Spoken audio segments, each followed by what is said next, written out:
जिम्मेदारी का दूसरा नाम न्यूज नेटवर्क।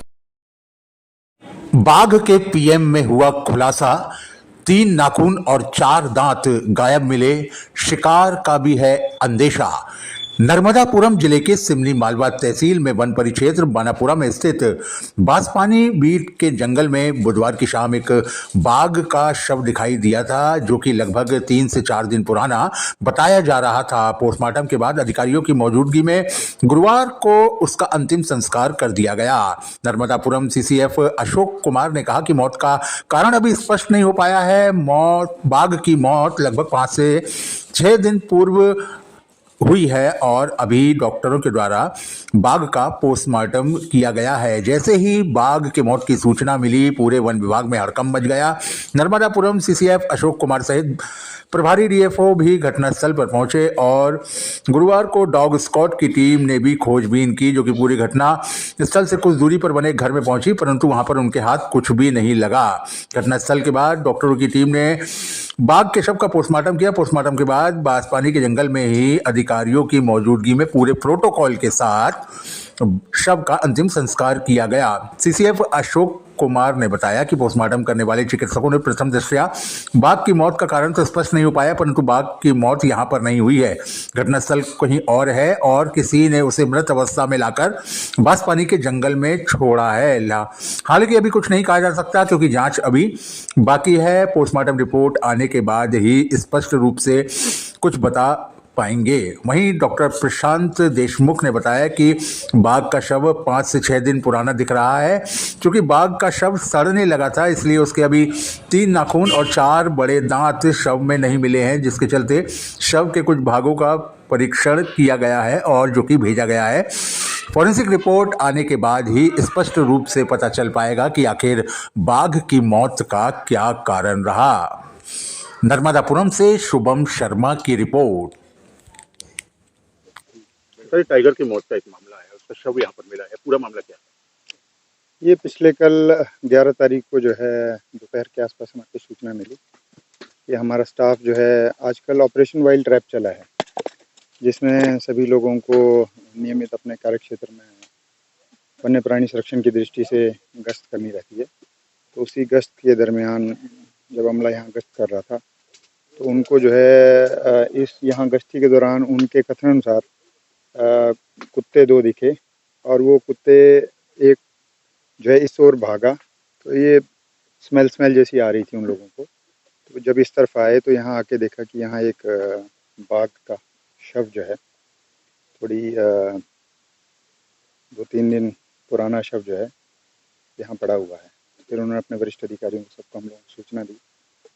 आज फिर हम सब लोग यहाँ जो एनटीसी की गाइडलाइन है उसके अनुसार डॉक्टर, एनटीसी के प्रतिनिधि, राजस्व अधिकारी और यहाँ के सरपंच और हमारा सारा अमला सबकी मौजूदगी में बाघ का पोस्टमार्टम हुआ। पोस्टमार्टम में अभी ऐसा कोई साक्ष्य नहीं, प्रथम दृष्टया ऐसा कोई साक्ष्य नहीं मिला है, लेकिन ऐसा जिन परिस्थितियों में ये शव मिला है ढका हुआ था ऊपर से, उससे ये तो स्पष्ट है कि ये किसी इस जानवर की डेथ यहाँ नहीं हुई है, कहीं और हुई है और यहाँ ला के जो उसको छुपाया गया है। तो ऐसा महसूस होता है या तो ये बाघ कहीं किसी दुर्घटना का, हमें ऐसा संदेह है कि ये कहीं, चूँकि आसपास में लोग जो अपनी फसलों की सुरक्षा के लिए कई बारी बिजली के तार लगा देते हैं, या तो उसमें दुर्घटना में जो मारा गया है या और भी किसी शंका से इनकार नहीं किया जा सकता, जहर पुरानी भी हो सकती है। तो इन सब पहलुओं पे अभी पोस्टमार्टम करके सैंपल इकट्ठे किए हैं।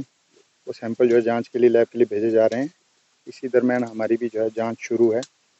डॉग स्क्वाड भी आई है, डॉग स्क्वाड की भी मदद ली जा रही है।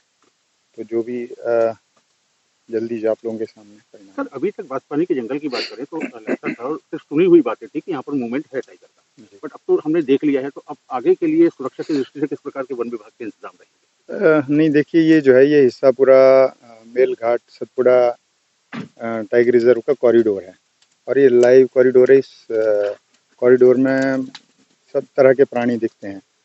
और पिछले जो सेंसिस हुए थे टाइगर सेंसिस, उन टाइगर सेंसिस में भी कैमरा ट्रैपिंग के आधार पर इसमें 4 टाइगरों की पुष्टि हुई थी है। और हमारे नियमित जो वन्य प्राणी सुरक्षा के काम होते हैं वो हम करते रहते हैं। अभी और जो है सुरक्षा, जैसे अभी ऑपरेशन वाइल्ड ट्रैप जो है वो इसी दृष्टि के मद्देनज़र जो है चलाया गया है। तो इसी तरह के थोड़ा और जो है सोचेंगे हम।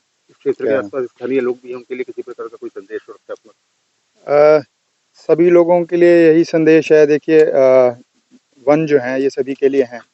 उनका जीविकोपार्जन भी इसी वन से चलता है और वन्य प्राणियों का भी यही घर है। तो हमें आपस में सामंजस्य बना के जो है रहना पड़ेगा कि ना तो हमारी क्षति हो, यहाँ जो लोग हैं, ना वन्य प्राणियों की क्षति हो। और जब भी कभी इस तरह की कहीं घटना होती है तो तुरंत जो है वो अधिकारियों के संज्ञान में लानी चाहिए। कहीं भी किसी जानवर की मूवमेंट हो या कहीं जैसे आशव मिला है, इस तरह की घटना हो, तो तुरंत जो है वो हम लोगों के संज्ञान में आए तो हम जल्दी कार्रवाई कर सकते हैं।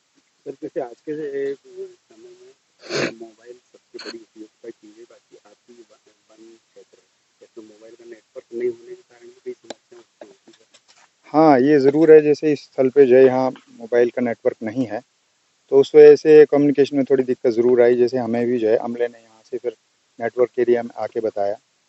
और लेकिन इस दिशा में भी जो है अभी सभी वनग्रामों में और अंदर इंटीरियर एरिया में नेटवर्क के लिए टॉवर लगा रही है सरकार।